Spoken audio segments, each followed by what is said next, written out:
Hi guys, welcome to our Purposive Communication class, and for today we will be talking about communication through verbal and nonverbal messages.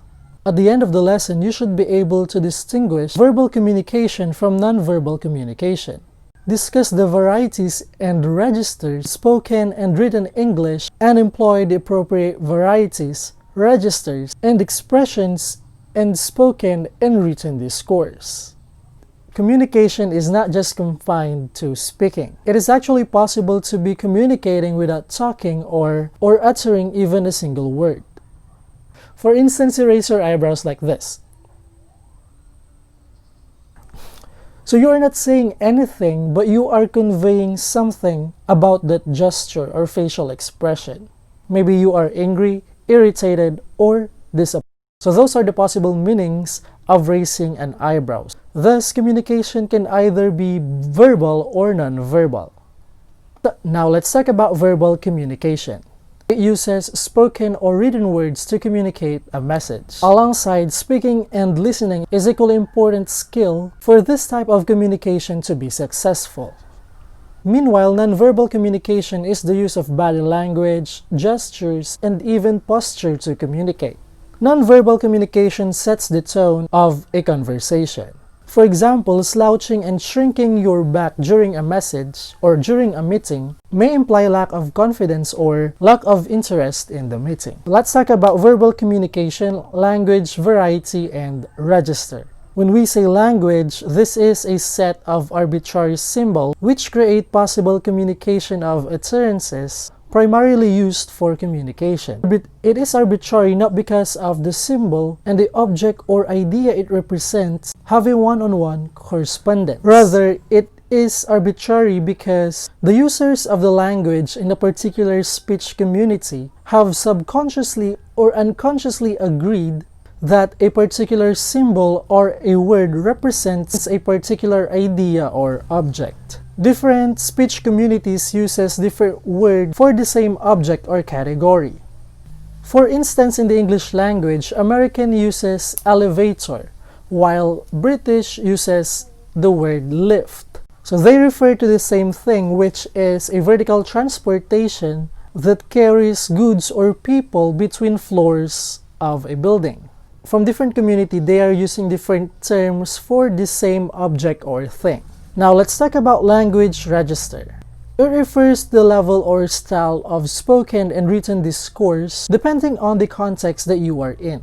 It determines the vocabulary, tone, and structure of your language. In a practical sense, the way you communicate to your friends is different from the way you communicate to your teachers and parents. So in communicating with your teacher, you employ a more formal language register, a more polite tone, and a well thought out words. On the other hand, if you're going to communicate to your friend, you can be more informal, more casual, and in a friendly tone. There are three different types of language registers. We have formal, informal, and neutral. These types can be applied both in spoken and written discourse.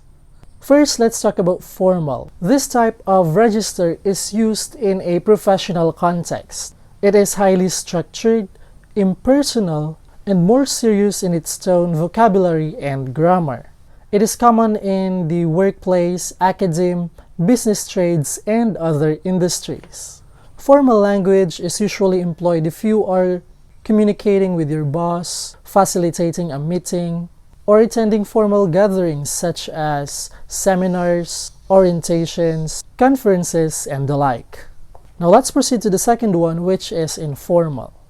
Informal language is casual, personal, and more intimate in its tone, sentence structure, and choice of words. This is appropriate when you are communicating with people you know very well. Examples are your family, relatives, friends, and other colleagues. Informal register is used during informal gatherings. It may include family dinners, parties, or other informal encounters. And lastly, we have neutral. This is a more factual and non-emotional type of language register. This is mostly used in highly business-oriented and technical contexts.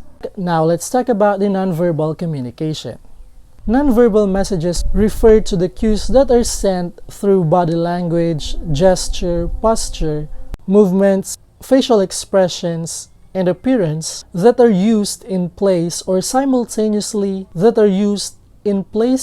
or simultaneously with the verbal message. As categorized by Verderber et al. 2015, nonverbal messages are grouped into four. We have kinesics, paralanguage, chronemics, and proxemics. Let's talk about the kinesics, the use of body. The technical name for the interpretation that comes along with motion when someone communicates is what we call kinesics. This includes gestures, movements, posture, eye contact, facial expression, and touch. So you have to be very careful when you employ these physical movements, as they may imply a different meaning in other cultures. For instance, too much bowing of Japanese may be laughed at, but it should not be the case because it is their way of expressing courtesy. Another example is the use of American hand sign OK. In France, this means you are worthless, but in Japan,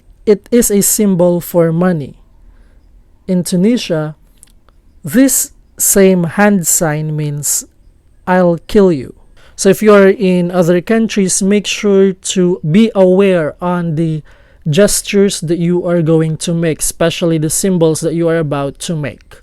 Next, we have the paralanguage, use of voice. The voice should have intelligibility, variety, and understandable patterns. Intelligibility pertains to the loudness of your voice, rate of your speech, pronunciation, and enunciation.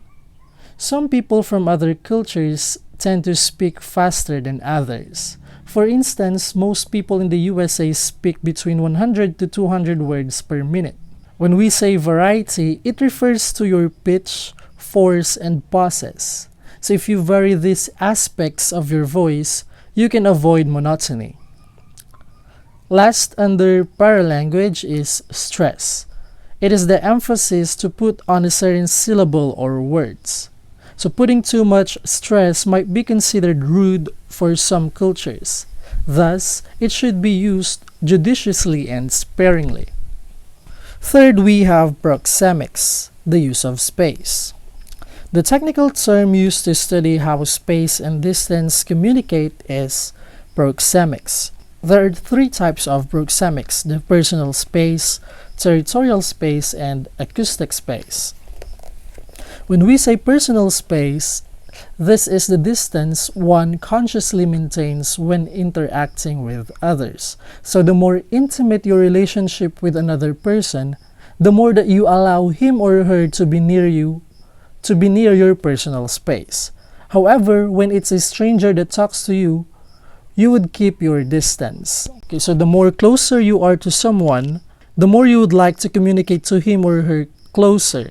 So, but if you are not, or if it is a stranger, you would rather keep your distance to him or her. So there's space, because possible that you are not comfortable yet with the person that you are about to communicate with, especially if this is stranger.